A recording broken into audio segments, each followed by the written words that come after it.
Hello दोस्तों, नमस्कार। मेरे यूट्यूब चैनल में आपका एक बार फिर से स्वागत है। दोस्तों, आपको पता ही है कि हमारा देश 15 अगस्त 1947 को स्वतंत्र हुआ था, जो कि हमारे देश में उस समय बहुत सारी चुनौतियां थी, जिससे हमारा देश अनेकों चुनौतियों से जूझ रहा था। हमारे देश में अनेकों चुनौतियां थी, जिसमें से हम आपको बताएंगे स्वतंत्रता एवं विभाजन के उपरांत राष्ट्र निर्माण की चुनौतियां, विभाजन एवं शरणार्थियों की चुनौतियों का सामना करना।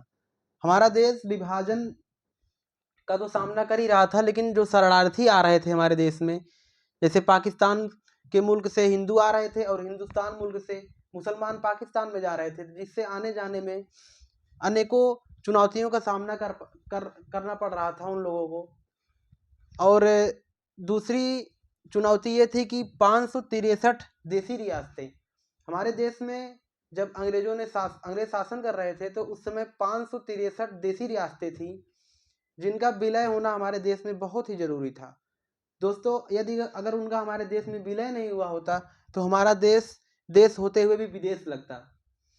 तीसरी बात यह है कि दोस्तों, एक प्रजातांत्रिक संविधान का निर्माण करना। दोस्तों, देश को चलाने के लिए कानून की जरूरत तो होती है, उसी प्रकार कानून भी संविधान से ही चलता है। इसी प्रकार दोस्तों, हमारे देश में संविधान की बहुत ही ज़रूरत थी, क्योंकि संविधान के कारण ही देश चलता है।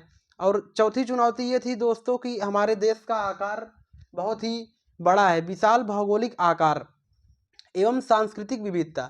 यहाँ पे अनेकों संस्कृति के लोग रहते हैं और सभी को एक साथ लेकर चलना भी बहुत बड़ी चुनौती थी। और तीसरी चुनौती ये थी कि कमज़ोर वर्ग के लिए सामाजिक न्याय। दोस्तों, आप जानते हैं कि हमारे देश में नीची जात के लोगों को और ऊंची जात के लोगों में क्या पहले विभेद किया जाता था। बहुत पहले की बात है दोस्तों, आप जानते होंगे। कमज़ोर वर्ग के साथ भी सामाजिक न्याय की आवश्यकता थी, जिसके लिए संविधान की आवश्यकता थी। उसी प्रकार दोस्तों, हमारा देश भारत का आर्थिक पुनर्निर्माण, हमारा अर्थव्यवस्था भी खराब हो गई थी, जिस कारण दोस्तों विभाजन के समय तो अर्थव्यवस्था का भी मतलब आर्थिक निर्माण करना भी हमारे देश के लिए बहुत ही बड़ी चुनौती थी दोस्तों। और आखिरी बात यह थी कि अंतर्राष्ट्रीय व्यवस्था में भारत का स्थान निर्धारित करना, मतलब अंतर्राष्ट्रीय में हमारे देश का स्थान निर्धारित हो, ये भी बहुत बड़ी चुनौती थी दोस्तों।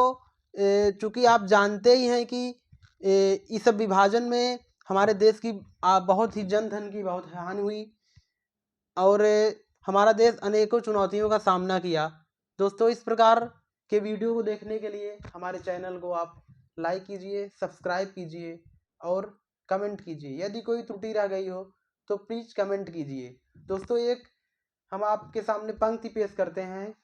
शहीदे तंज नज़र ने हमें काफिर समझा, शहीदे तंज नज़र ने हमें काफिर समझा और काफिर ने ये समझा कि मुसलमान हैं हम। इसी कारण से हमारे गांधी जी का हत्या हो गई। दोस्तों, उनको हिंदुओं ने ये समझा कि वो मुसलमान की तरफ से बोल रहे हैं और मुसलमानों ने ये समझा कि वो पक्के कट्टर हिंदू हैं। इसी कारण से हमारे गांधी जी की हत्या हो गई थी। धन्यवाद दोस्तों, आपका दिन शुभ हो।